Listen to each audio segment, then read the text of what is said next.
Welcome to the Academy for the final session of the day. Thank you for joining us. My name is Ben Lyttleton, and I'm delighted to be joined by two innovators in football.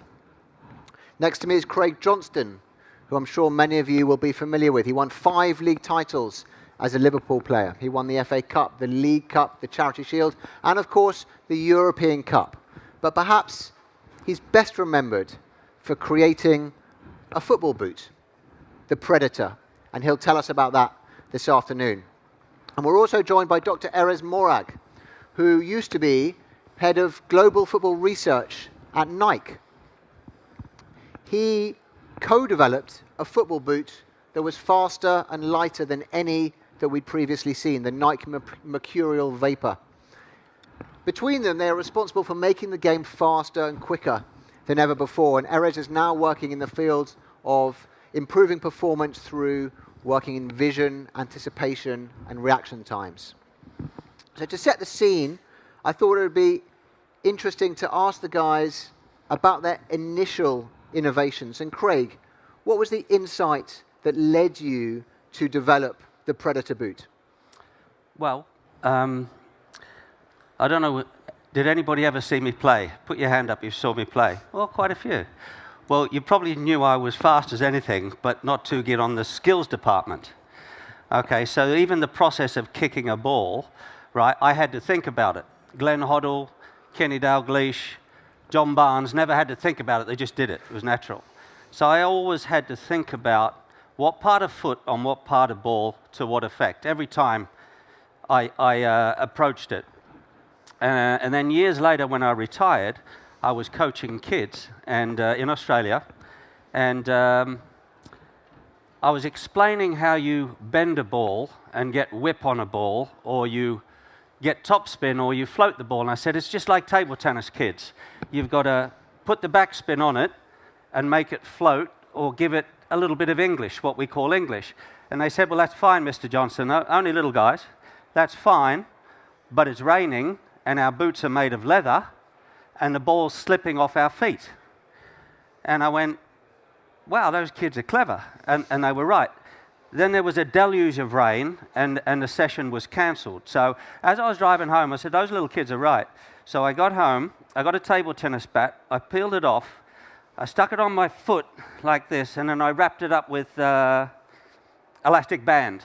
I went back out in the rain, and I kicked the ball, and there was an enormous squeak. And the squeak was the butadiene rubber of the table tennis bat on the polyurethane of the ball with the water in between. And the grip was fantastic. And the kids were right. So this was 4 apps, 4 websites. This is way back in the middle of the 80s. I looked at all the patents around the world, and nobody had done what I'd done. So I got a patent. And then I took it to Adidas.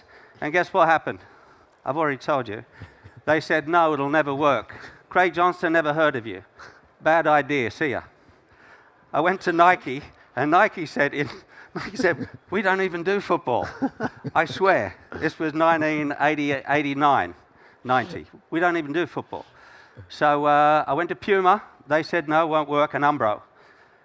Any other big brands out there, nobody was interested.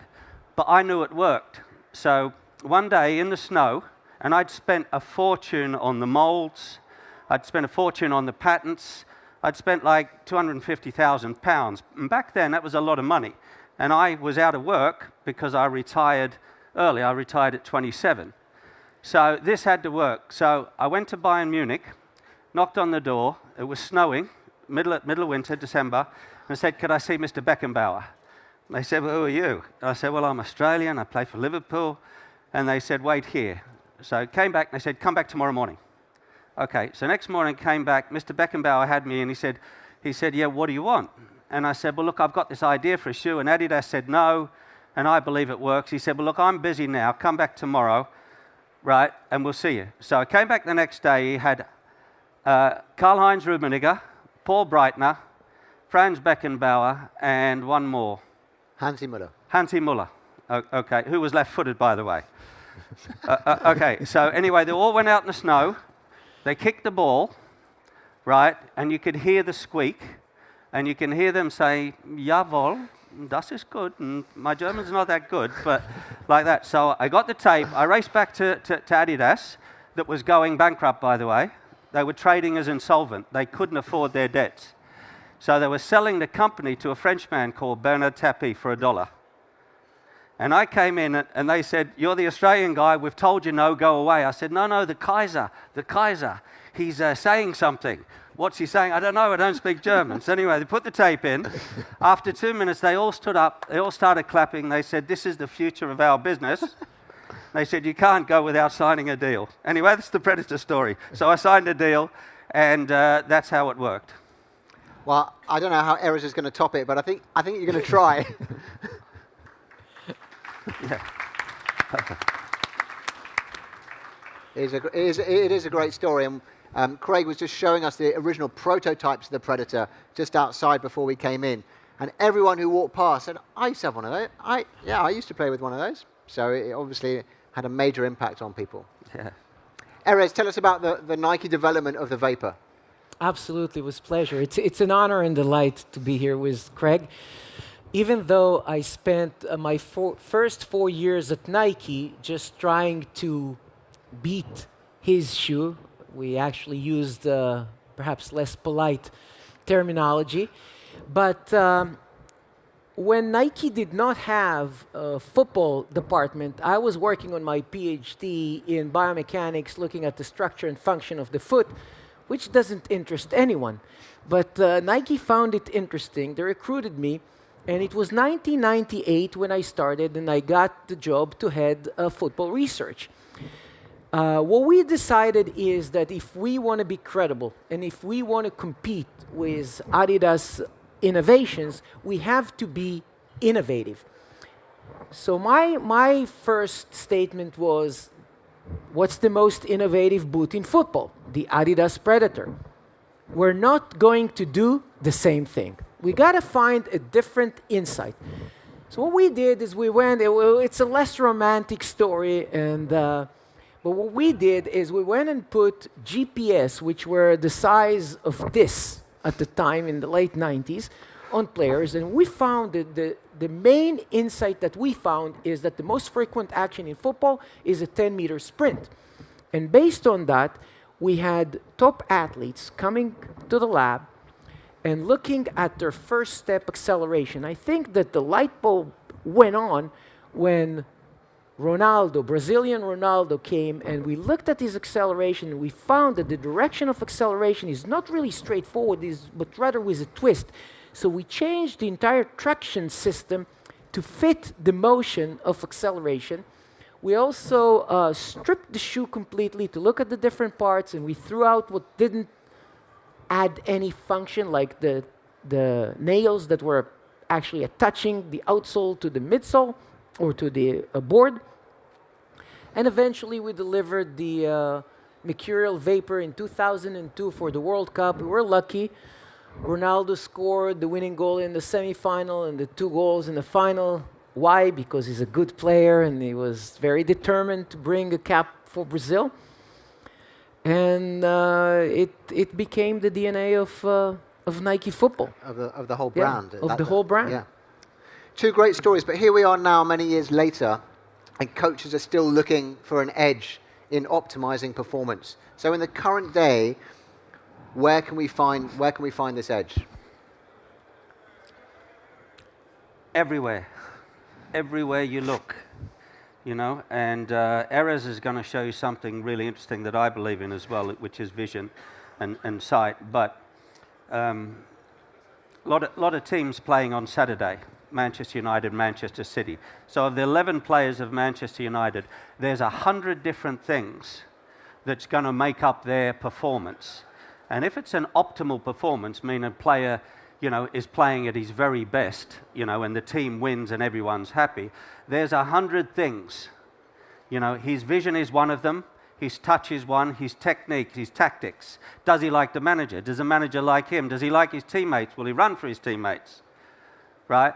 And you can go around, and we all know the 4 pillars of performance. You know, there's the physical, there's a physiological, there's a psychological, there's a tactical, there's a technical. There's 5 or 6. But the rich ground is in the 95 others that are in between that. And one of them, right, you know when Leicester had this fairy tale performance and it all reinvigorated our love of the game because the underdogs came good, right? Did anybody say why? We all said why, right? Even me, I'm thinking why. I've always believed that within every player, including Lionel Messi, there's 3 or 4% of untapped potential. And that potential can be realized.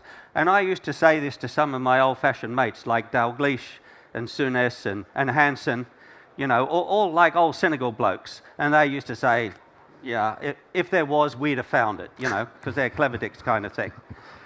After Leicester, right, I came back and they said, you were wrong, right? There's 30 or 40% of untapped potential.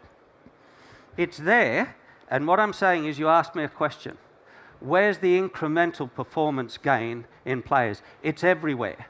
And one word that kept coming out of that camp, the Leicester camp all year round, well, there's 2 words. The weirdest words in the world kept popping up in every interview, every paper, every stats engine. Okay, I'm just going to be a little bit interactive there, right? Who would have a guess at what the words were? Put your hand up, like good children. Come on. Yes, mate. Analysis. No. Come on. Teamwork. No. Quicker. Sorry? We believe. Close. Keep going. Vardy. No. Keep going. Listen, right? You're all football people. You're all here to learn about technology and incremental improvement gain. This is the biggest lesson of the lot. Put your hands up if you're interested. Have a guess. Yes, mate. Injury prevention. Bollocks, injury prevention. Sorry? Confidence. You're getting there. Dream. You're getting there. Harmony. You're getting there. Keep going. 2 words. Hang on. Go back, read the papers, read the internet. 2 words came out of Leicester all year. What are they? Most words that kept coming up. Self-confidence, you're getting there. Teamwork, you're getting there. You know Tell what? us. Sorry? Tell us. I'll tell you. Okay, I'm going to tell you only because I'll put you out of your misery. Okay? Love, a stupid word that is. Love and happiness. I love going to training. I love this group of guys. I love, you know, where I'm playing, who I'm playing with. I love the manager's training sessions. So here you got a group of team that players that loved what they were doing, that believed in each other, so therefore you get those secondary words. Confidence, you know, belief, teamwork. I'm going to run my bollocks off, right, to support that player, Vardy, again.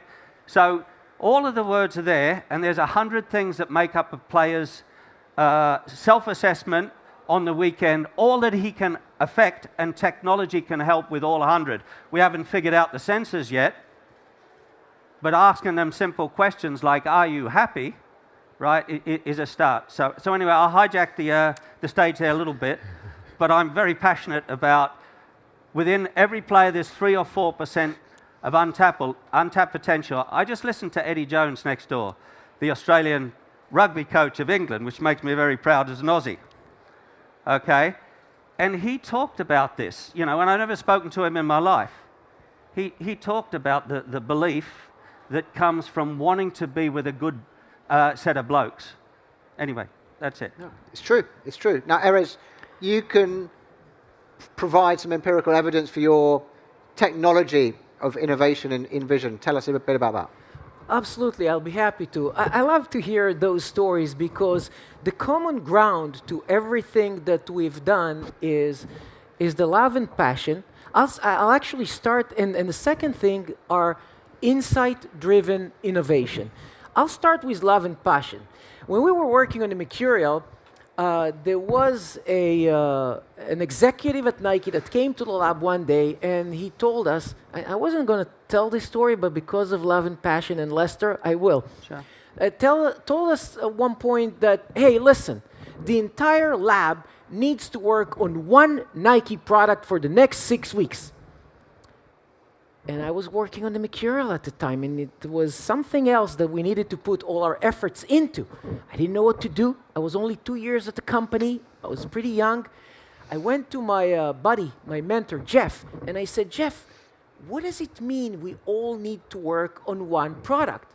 And Jeff looked at me and said, listen, Erez, Jeff, 10 years older than me, and said, listen, Erez, it means that during your working hours, you need to work on that product.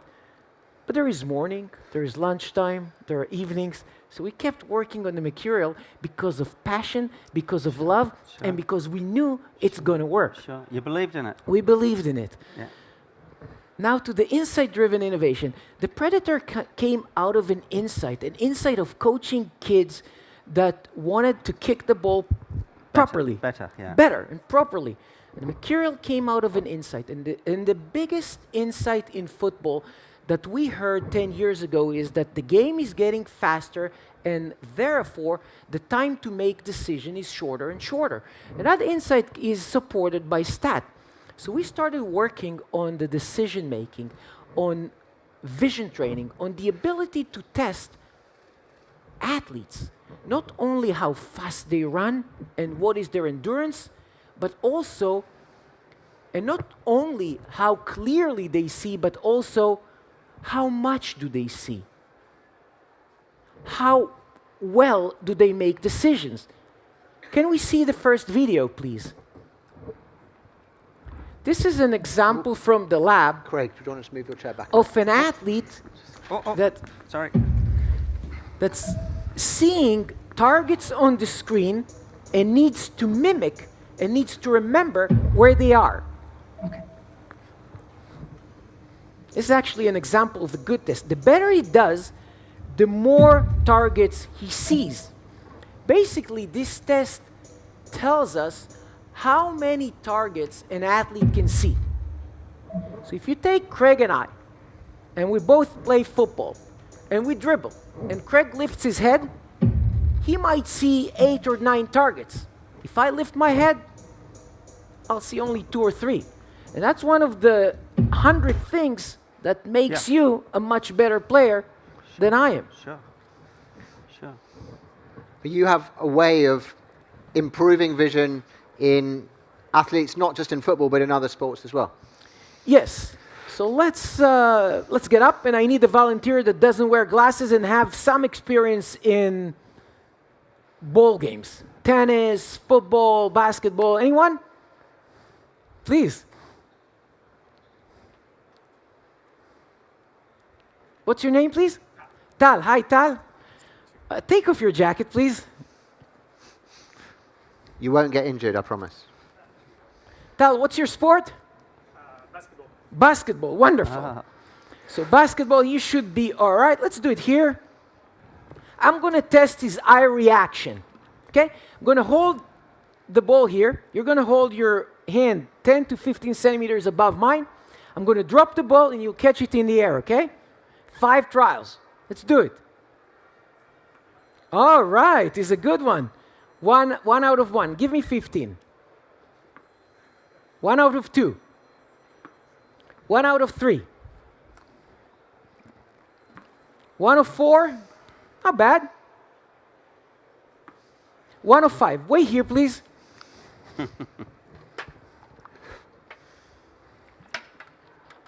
Let's try to train him. We're going to put stroboscopic glasses on him. The strobe glasses are actually taking away visual information. They're blinking. A first person, put it on your forehead, please. Not on your eyes yet. Just a little story. The insight behind the strobe glasses is a guy named Michael Jordan. And Michael Jordan in the 90s was telling his trainer, listen to me, I have those flashes. Everybody's taking a picture of me when I'm shooting. what can we do to train me to help my shooting even when people are taking pictures of me?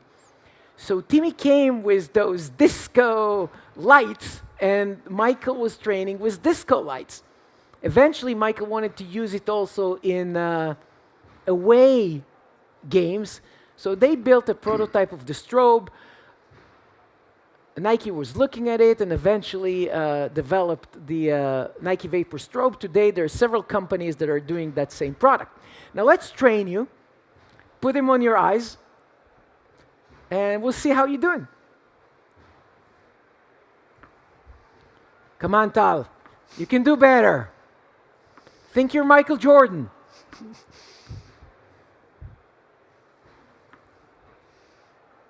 Love, believe. 6, 7, 8,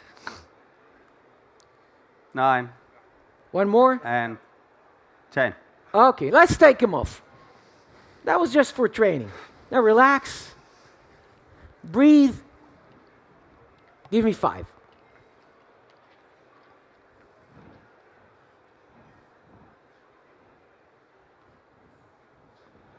Five. 4 or 5. Unlucky. But It slows the game for him. They totally work. I feel like I've been going wrong playing tennis in glasses all these years, but it totally works. And this is really proof that using innovation and technology can help. But are clubs open to these ideas? Are there barriers to entry? Craig, have you noticed, or I mean, you found it difficult to get through the front door at Adidas, but today do you feel that there's more openness to these innovations? yeah, there's more openness now because innovations like this have proved, again, another 2 fabulous words, common sense. And a lot of people don't use common sense. And I find, particularly in the soccer industry, it's so historical and driven by players and coaches and managers' egos that it's very, very difficult to get anything done at a club anywhere because they've got this hierarchy of performance-driven analytics, right, that stops common sense like getting through. Very quickly, I love that test, and again, it shows that you can train the eyes and the mind to be quicker and to be surer. So I love that test, but years ago, and I love stories like this. Anybody remember a bloke called Emil Zatopek? Put your hands up. A couple of the old guys. Okay. So Emil Zatopek was a famous Czechoslovakian runner, long-distance runner, right? Same as you, but without the flashing lights. So how he used to train in the day, this is innovation. He used to get a pair of Wellington boots, wellies. He used to fill them up with water and mud. And then he used to run, for 3, 4, 5 miles in the Wellington boots. And he'd do that 5 days a week. So when the race came, he'd take the Wellington boots off and he'd run with a pair of tennis shoes. He thought he was running on air. So the placebo, same as your technology, you train the mind, you train the body to do things more than they normally do, so that when it comes to seeing a ball and getting a ball, the reaction time is quicker, the giving time is quicker, the mind's quicker. So again, 100 things, right, that can improve a player's incremental gain, right? Another one, having watched that, again, put your hands up if you played soccer, played football. Almost everybody. You didn't? Mate, you missed out. Sorry? Handball. Oh, handball. Well, they're same thing. Same thing. Could be the same thing. Take the vision away. Did you ever get the ball with 3 or 4 opposition around you, right, and 3 or 4 of your mates yelling and screaming, give it to me, on your back, right, kill him. The opposition would be saying, kill him, hurt him. So you've got 6 different things all coming at you at once, apart from vision. So if you improve the sight, the vision, the time you think, the time you make the right decisions, you think about the teammates, right? What made us special, 5 league championships? So I'm going to say something controversial here. Anyone here from Spain? Put your hand up. Good. Okay, just one up the back. Okay. So none. So even better. Do you know what? Liverpool, our team, we invented ticky-tacky football. And Barcelona coaches came and they peered over the fence and they watched us and they stole it off us. One-touch football. I know you're grinning and laughing. It's true. Because we had this nasty sergeant major coach. Well, it started with Bill Shankly, right? Then we had this nasty sergeant major, and we all loved him dearly. He passed away this year, Ronnie Moran, right? And we weren't allowed to control the ball and dribble it and be clever dicks. We had to pass it with one pass. So the six-a-side was always one touch and two touch, never all in. Now and again, if we'd been good, he'd let us do all in. So, come match day, there was no fancy dance, right? No dwell on the ball, step over, show people how clever you are because your girlfriend's in the audience. It was get the ball, give it, and move. That's an innovation because we were training ahead of the game. I'm being a little bit facetious about Barcelona, but the whole concept of tiki-taki is don't dwell on it, pass it and move it on. And again, your demonstration perfectly summed up. There's a technology for making the players are better at those 100 things. And the clever people are going to marry that technology with the old-fashioned training techniques to get that incremental gain. So again, if there's 3 or 4% in every player of improvement, and by the way, when I say this, I'm talking about data and stats and facts. I'm not talking about make-believe, mumbo-jumbo coaching terminologies. I'm not like that. So my fundamental basis for proving my theories and the products is facts. Football analysis and comparative testing system. It's a software that measures the efficacy of a player on the field. Then it looks at his strengths and weaknesses, figures out how you can identify that weakness with the player, work on that in training, put it right, and then put that back into the match stats on the weekend. So you can see that at the end of the year, the players worked on his weaknesses, he got 3 or 4% better, and that's reflected in how many times he gets the ball, how often he gives it away, and on his success rate, how creative was his pass going forward or his shot. So it's very simple. But there's 100 things that technology can deliver the answers to in the meanwhile, and the smart minds are going to be the ones that figure out, and they're all sensors, because now there's all cloud database, there's all stats engines, there's all this stuff's in place now. It wasn't 10 years ago. And it's kind of not rocket science. It's very... Go on, Erez. You described a very, very innovative training program that you've done in the 80s in order to help players make decisions quicker, not hold the ball for too long. And I think that sets up very beautifully one of the things that we do today with technology is actually the ability to assess how fast players think. Can we see the second video, please? We looked earlier on eye reaction time, but eye reaction time is the first component. In this test, we test not only how fast your eyes react, but also how quickly you think. You need to touch only the green lights. Do not touch the red ones, you get a penalty. And if you don't touch them quickly enough, it's not going to register. So you get a score for your decision making. And actually, Craig, one of the funny things that I see in this test is not only the ability of players to make decisions, but also their psychic. And it really relates to the way they act during a game. I see some athletes, and I've seen American football players, soccer players, basketball players. Some are looking at the screen and trying to catch it, and if they don't, they immediately look for the next dot or looking for the next ball. Some, what they do is, if they miss, once they do this, they're gonna miss the next one, and you see it on the field. Some players are getting frustrated when the ball goes away, and yesterday we've seen the 3-second rule by Cruyff Football.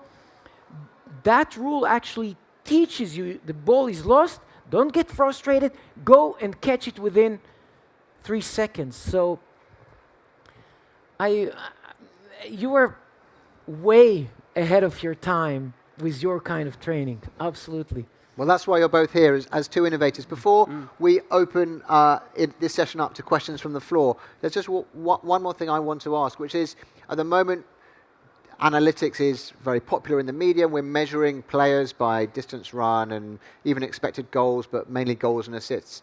In the future, do you see us measuring players by their vision or their resilience, their decision-making skills, their creativity? Are we going to find measurables for those? I would say absolutely yes. We've seen a brilliant session earlier about the late adopters and how can we not lose those, and the outlier that we have in numerous fields, that the January, February, March born players are the ones that are actually in the squad. So I think that measuring the ability to see game vision and game intelligence is one. And secondly, the ability to control the ball quickly and actually have objective measures for skills. Because right now we do have objective measures for fitness, but we don't have objective measures for skills yet. It's only the coach's eyes that tells us.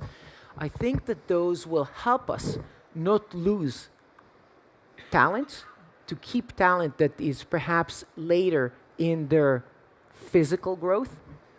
And so would that be wearable technology, which is something that we haven't touched on yet? But that would be both wearable technology to look at skills on the field and lab assessments to look at abilities in the lab.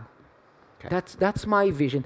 And it's all because the insight from the game is that the game is getting faster. If you look at the statistics of the English Premiership League, 10 years ago compared to today, 25% more actions per team per game. 25% more actions. You got to be quicker. You got to be quicker in your thinking. You got to be quicker in the way you play one-touch football and release the ball. And this is where we need you to be quicker. Greg, do you want to come in? What was the question again? Are we going to measure? Are we going to measure new things? 100%. You'd be crazy, and we'd all be crazy if we didn't measure every bit of it going forward. And clearly there's the tangibles, which we're already measuring, and then the intangibles. What are the intangibles? Well, let me tell you, that's part of the 100, a critical part of the 100. Bravery, football intelligence, desire, hunger, motivation, right? All of these things. And there is a technology that exists that can measure these things. It exists already, and it's within the team. It's very simple, right? It's out of 10. So look at a player and say, how brave was that player out of 10, right? Well, he chickened out of 2 or 3 tackles, right? And he could have beat the goalkeeper, but, mentally. So you give him a 3. And the funny thing is, if everybody in the team were to give everybody in the team a rating for their intelligence, their bravery, their tactical know-how, all of a sudden you'd get an objective reference. So that guy might rate himself up, but everybody in the team rates him down. So what I'm saying is that you can put a number on the intangibles. It's all here, but that's what technology is going to do. I'm here, I've made these statements in the past, but every one of those 100 things that we've mentioned, and you all know them all, and the footballers have a checklist, they will be measured one day. Why? Because we all want our players to be better, to be happier. We all want to win the league. We all want to be Leicester, do we not? Is that why when we're in the industry? And all the sponsors want to sponsor the Leicesters, right? And all the broadcasters want to show the Leicester games. So I guess fundamentally, if you're in this room today, it's because you're interested in technology and how it can improve your job in your team or your operation. And the common sense, I think, is not being used as to how to measure these things. So one day, and again, getting back to something you said about measuring skills. We only met yesterday. That's actually what I do. I measure a player's skills for the very reason that if you can't measure it, you can't manage it. And the only way a player can ever improve his skills or her skills is by measuring them first. And that's what I figured out after a long, long time, how to do that. And that's the big project I'm working on. And I'm using all sorts of technology like 3D space, and you'll see technology here. It's all that cutting edge stuff, but it's married with old-fashioned hands-on common sense back to Bill Shankly and how you wind people up, to do a good job. Well, I would give you both 10 out of 10 for innovation today. Before we go, I'd like to open it up to the floor. So if there are any questions, we've got 5 minutes just to see if there are any questions from anyone. Put your hand up. We've got a roving mic. Yes, at the front. And then you, sir.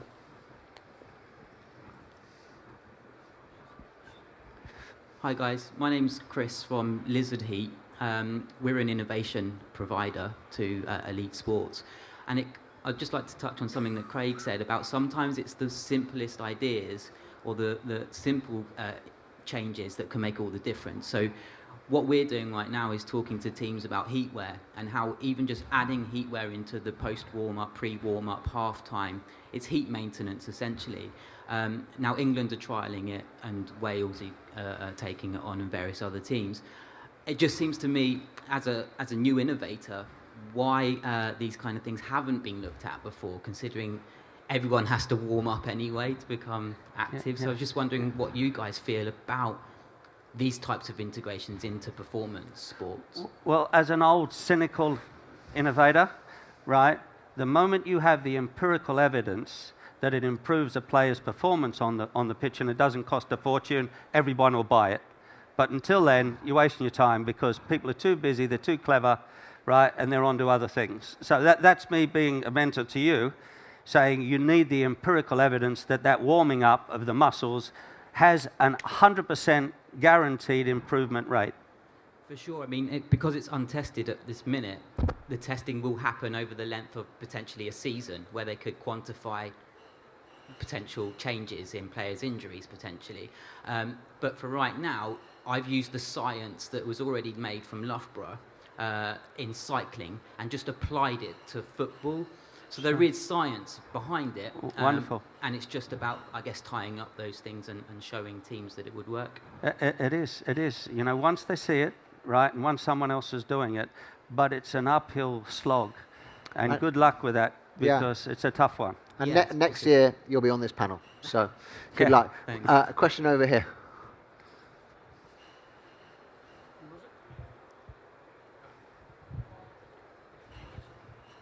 Hi, my name is Amir. I'm from a company called Replayer. I'm interested in mindsets, the whole difference between a player who touches the thing and then carries on, or the one who does that and gets very angry with himself.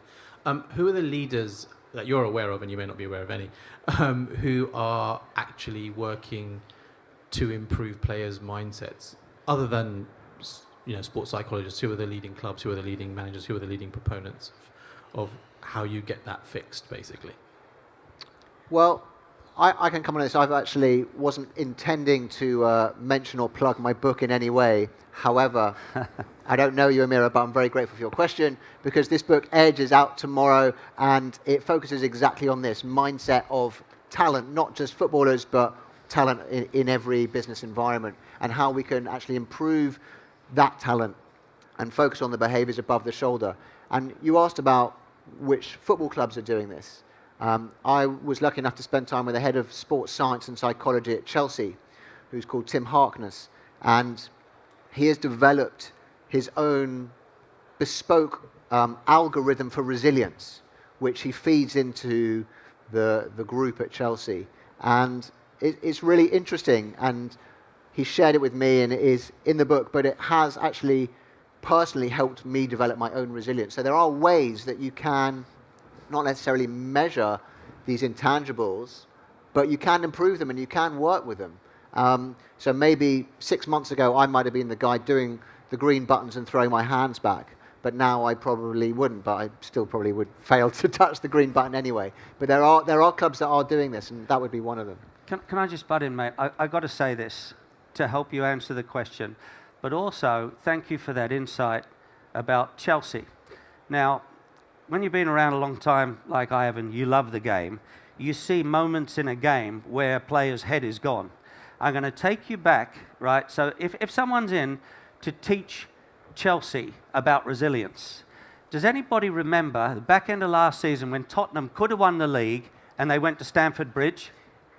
Yep. Does anybody remember that game? It was kind of 0-0 at half-time. So Tottenham looked like they could have beat Chelsea at Old Trafford, and there was a couple of remarkable moments. And what happened was Dele Alli stepped up, and I think Dembele punched one of the Chelsea players. So now it wasn't a football match, it was a fight. And there was always going to be one winner at the end of the season at Stamford Bridge in a fight, and it wasn't going to be Tottenham.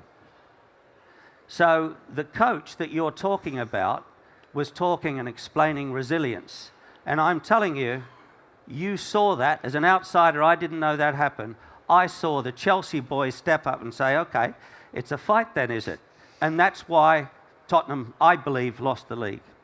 So it's a mixture of the mindset, you know, and I fully believe, you know, and I have many conversations with Justin Rose and Ian Poulter and other guys like that who are friends of mine, golfers, and they say, I say, how much is in the head? They say 85%. They said we can all play the shots, we can all chip, we can all drive, 85% in the head. And let me tell you, I have learned so much about football by learning to play golf, not very well, but talking to players that can play well, right? And figuring out that it's almost, all the players can do the skills. The mindset's up here. You know, it's really, that's above the shoulders, as Erez saying, he's focused very much on this. That's part of where it's at, a big part of where it's at. And that's why this is the next frontier of innovation, because these guys have made you can't run any faster. You've got the equipment, and it's just not possible for the body to go any further, but it is possible to improve these functions above the shoulder. Now, we've got time for one more question. So the red tie just here. Thank you. Hi, thanks. Fascinating insight over that session, and highly amused at the idea of Ronnie Moran being credited with tiki-taka football. I can't imagine the dog's abuse that Bugsy would have given you for labelling him that. Every day. Yeah, sure. So anyway, it was really interesting to hear kind of talking about tactics and style of play from Craig and how that can be innovative, and also some IT innovations and that have helped to drive the game forward. How much do you think that tactics and styles of play, when we're seeing gegenpress as a new style of play, possibly taken over from tiki-taka, how much is that driving IT innovation, and how much is IT innovation driving tactics and style of play, and who's kind of synthesizing these two areas as well? I believe that actually, if we're looking at the evolution of the game, I believe that the tactics of total football in the 70s is the driver for... players had to do more, basically, because of total football. Players had to run more. Players had to make more efforts. That tactical evolution actually led to the physical evolution of the 90s, and the fact that in the early 90s, team didn't have a strength and conditioning coach. So the fact that the tactical changes created more demand on the player, then the whole physical revolution came about. And when the physical revolution came about, it gave players less time to make decisions. And this is why we believe so much in the edge, in the psychological training, in the mental training, and in the high-speed decision-making.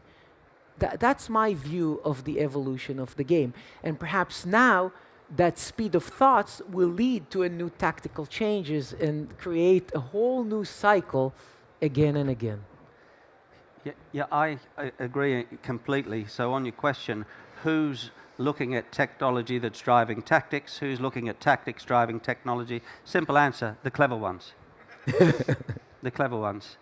And what will always be stunning to me is when something goes wrong at a club, right? And I'm talking about a big club, Chelsea, Man United, which actually, funnily enough, it has gone wrong. They won the league, then they've finished middle of the table, sacked the manager, right? And then a new manager comes in, and you know what he does? Genius. 4-4-2, old-fashioned English football, and they win everything. Why? Because there's only so many messages you can give a pro player. Eddie Jones just spoke about with rugby. He said they can only take 3 things in. Well, you were there? Classic. So, we talk about electronics, technology, stats versus, where you line up on the pitch. But if you tend to simplify things and make it fun, sounds stupid. And again, on the management side of things, Eddie Jones said the same. You create an environment where people believe in each other and they believe in a mission in life. So think about these rugby guys. These guys get hurt. I mean, seriously hurt. Footballers don't get hurt like these guys. So every week, you got to go and make them get more hurt than were last week, right? And that's basically the game of rugby. In soccer, you got to get them running and at it, but you got to get them to be cleverer with their feet as well. So the clever guys are the ones that understand technology and what it can bring, but then can simplify that for a team plan. That's the answer. The clever ones are also the ones that are open to learning, which is why you're here, and we've been lucky enough to hear from Craig and Erez. So thank you guys, and thank you all for coming as well. Thanks a lot.